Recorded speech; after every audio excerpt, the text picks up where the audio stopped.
Welcome to episode 3 of An Art Witch Halloween. We all have certain things that mark the beginning of a season and really put us in the mood to celebrate it. It might be a particular album that you only listen to at a certain time of year, or a cocktail that you make once the weather turns warm. When it comes to the Halloween season, that touchstone for me is movies. Horror movies, spooky movies, autumnal movies, they snap me into the season like nothing else. So today's crafts are inspired by the movies. This first project is inspired by a particular scene from Robert Eggers' The Witch. This film is set in colonial New England and follows an excommunicated family whose isolation breeds obsession and paranoia about witchcraft. The scene I was inspired by happens at the end and, without giving away too many spoiler-related details, features a witch's sabbath. Sky-clad witches dancing and surrounding a bonfire. This scene puts me in mind of those German candle carousels with little wooden figures surrounding a windmill powered by candle flame. I thought maybe I can modify one of these candle carousels and give it a witchy twist. I found an inexpensive used carousel on eBay that was slightly damaged enough that I wouldn't feel bad about taking it apart. The design breaks up into parts, so it's not too difficult to work with.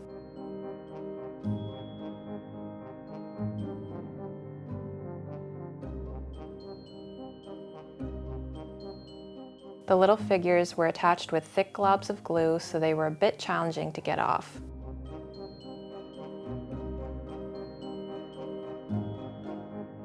I don't have many woodworking tools in my craft supply, so I did my best with what I had. I decided to keep the little deer and to try to make them look goat-like, inspired by Black Phillip from the film.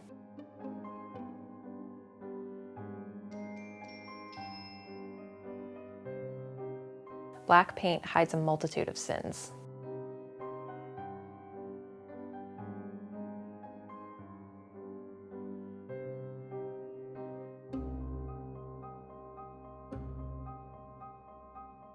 I'm making my witches with polymer clay. I'm not sure exactly how they'll look, but the goal is to make them appear to be in motion.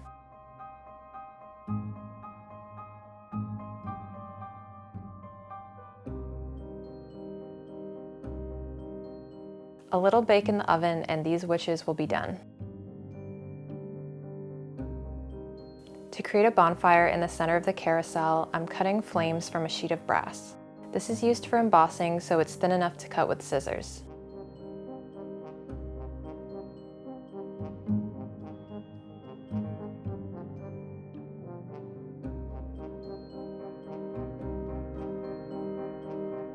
I'm using hot glue to attach them to the central spindle.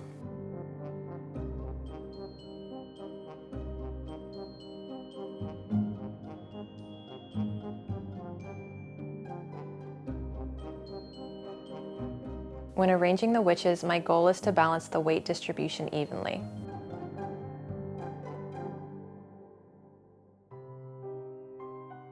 I thought the top of the windmill looked a little plain, so I'm adding a little brass moon.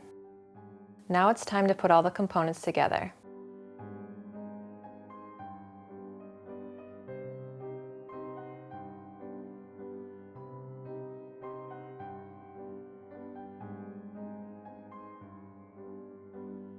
And it doesn't spin.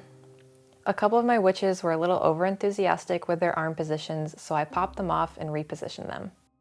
Now it's spinning.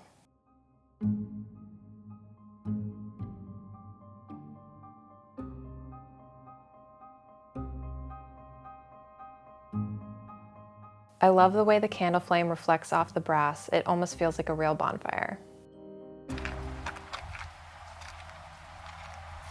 This next craft isn't spooky per se, but as Halloween crafters, we need snack fuel to power us through our work.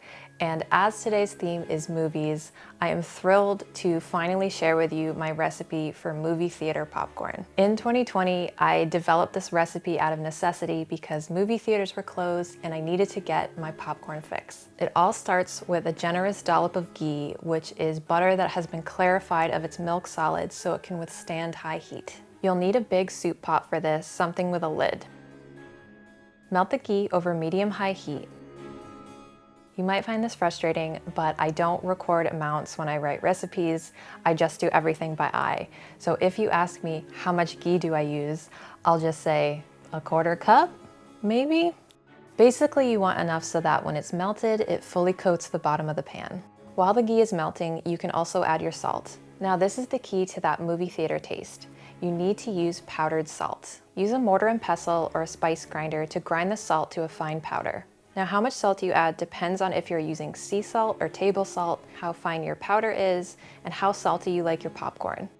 I use about a half teaspoon of table salt, but you might have to do some experimenting to dial it into your taste. Just be aware that powdered salt has a higher concentration of saltiness than coarse salt, so just go easy the first time. To your ghee and salt, add 2 kernels of popcorn and put the lid on the pot. What we're doing is bringing our pot up to temperature before we throw in the rest of the kernels. 1/3 cup of popcorn is good for 1 greedy person like me or 2 not so greedy people. When those 2 kernels pop, throw in the rest of the popcorn and immediately put the lid back on. Take the pot off the stove and swirl the contents around 30 times like a prospector sifting for gold. This evenly coats the kernels in butter and salt. Put the pot back on the stove. It should start popping really soon. Once it does, crack the lid to let steam escape, and every 10 seconds or so, give the pot a good shake. When the popping slows, take the pot off the heat. Your popcorn is done. Now I like my popcorn simple, but if you want to add any spices or flavorings, now is the time to do it. If you do it at the beginning of the process, the spices can burn and taste bitter, so it's best to do it right at the end. I hope you try my popcorn method. I take this snack very seriously. A lot of the movies I like to watch during this season are from the 70s, 80s, and 90s. Films like The Exorcist, Beetlejuice, Poltergeist, The Addams Family. I'm also old enough to remember what it was like to rent a VHS tape from an independent video store. So these ornaments I'm about to show you are an homage to that simpler time. Let's make some spooky VHS tape ornaments. After some Googling and searching on archive.org, I found copies of old VHS covers and printed them small with a laser printer. Make sure you use a laserjet printer for this because inkjet printer images tend to run when they get wet. Use a craft blade to cut out the covers.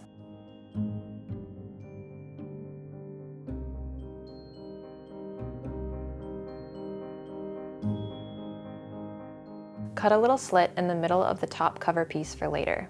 Don't forget to cut the little half moons on the bottom sides as a realistic detail. Pre-fold all the sides to form the box shape.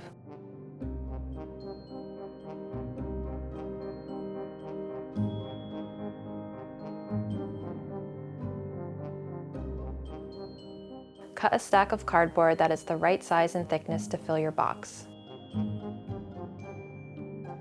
Use paper glue to glue the stack together, making sure to add a loop of string in the middle of the stack.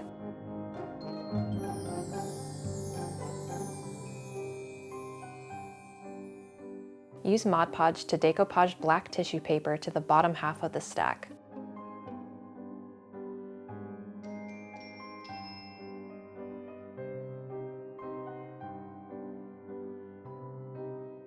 Decoupage the cover to the cardboard, leaving the top flap.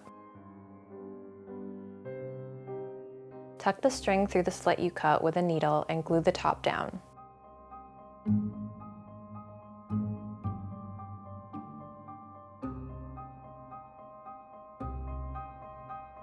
At this point, you can stop for a more realistic look, but personally, I think ornaments need a little sparkle, so I'm going to be adding some glitter glue.